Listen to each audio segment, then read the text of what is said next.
Hey guys, welcome back. What we're making today is a tomato sauce. Something you can use for a pizza, something you can use on pasta, whatever you want. I already got it started. I chopped up just kind of roughly about 4 or 5 cloves of garlic and put them in the stew pot and added 3 tablespoons of extra virgin olive oil. As you can see, it's starting to turn brown, so we want to go ahead and start adding our other ingredients. Added those together too, just a little hack I learned. That way you don't burn the garlic. If you burn it, it's going to get really bitter. So in your grocery store, you can find this stuff. Easy to find. This is the crushed tomatoes. You pour those right in.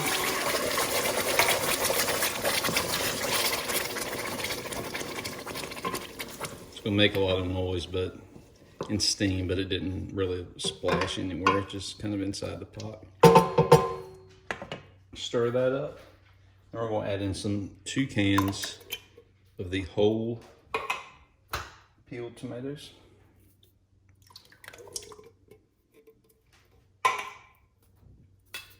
Then a couple hefty teaspoons of tomato paste, just to kind of thicken it up.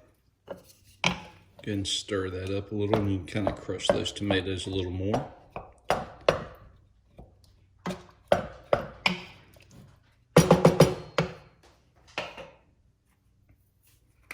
We'll add in a little basil flakes and some oregano.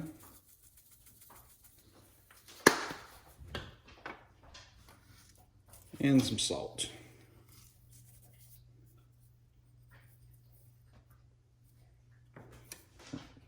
And you salt it to taste, but what I put in there is roughly a little over a tablespoon for now, and then we'll come back later. I'm gonna set this on a medium heat and put a top on it, and then just kind of let it come up to temperature, boil a little bit, take it back down to, well, not really boil, we'll bring it up and let it simmer.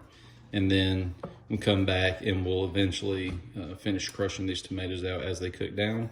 I'm also going to add some fresh basil leaves in there as well here soon. So we'll be back shortly. Okay, this has been going for about half an hour now. Usually I like to let this go for hours at the time and let the flavors come together.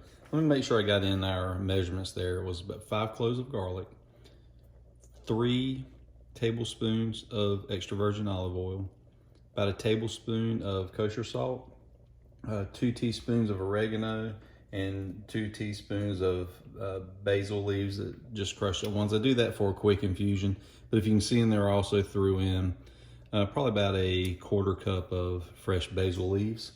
Like I said, normally this would go longer, but since we're using it on a pizza tonight, I'm dropping stuff.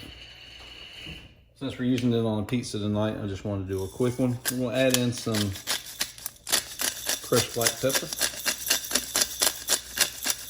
About a 1/2 teaspoon of it.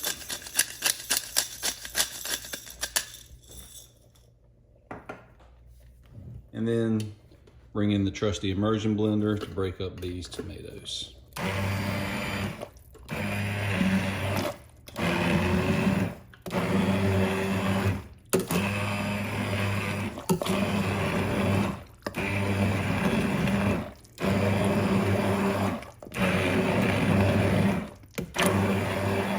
You see it's thickening it up and giving it that nice sauce texture.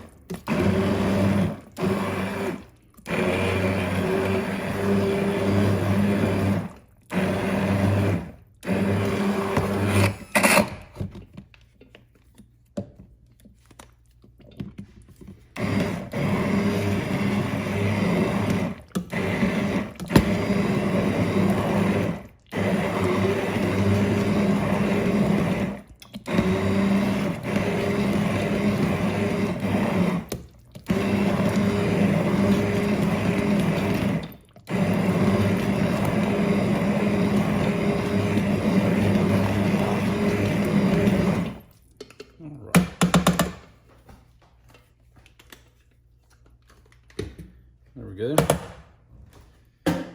And despite dropping the pepper top and the immersion blender wanting to come apart. Everything came together really nice. You can see it nice, thick, chunky sauce texture there. Now let's give it a quick try. Got some trusty bread to dip in it and see if we need to make any flavor adjustments. No, the salt's there. Tomato flavor's coming through great. You get the basil flavor along with the oregano. Turned out really good. It'll do better the longer it sits, and I'm gonna leave it going even after I make the pizza to let the balance of it come together and give you that really rich, deep flavor. And it's a really authentic sauce, so much better than what you're gonna get in a can. Tastes great. If you wanted to substitute and make it a little thicker, a little more cheesy, you could add some Parmesan in there instead of salt. The salt will come through in the cheese. But this turned out really good. I think you'll be really happy with it. And you can use it, like I said, on anything, whatever you're making that needs a marinara sauce, spaghetti, any kind of pasta, pizza, you're gonna love it. So appreciate you tuning in. Hope this video helps out.